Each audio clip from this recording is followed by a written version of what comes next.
Все, друзья, еду в квартиру, точнее в студию. Забрал вещи из комнаты. Еду к себе на райончик, друзья. Посмотрите, как красиво.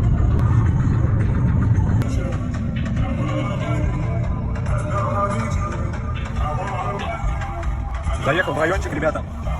Сейчас буду заселяться в студию. Неужели этот день наступил? Наконец-то, ребята, я буду жить в студии. Балкончик вообще не маленький. Сюда можно... Ой, здесь вообще, смотрите, можно прямо так развалиться. Фу. Все, ребята, я счастлив. Все, вот. Кухонька. Все, спальня, здесь диванчик. Здесь у нас шкафчик. И сюда заходим, здесь у нас гардеробная, бам, просто. Бам, сюда пошли. Чик, здесь шкафчик, бам, сюда, ладно. Бам, бам, водичка. Все четенько работает. Давай здесь. Все, я в душе спать, ребята.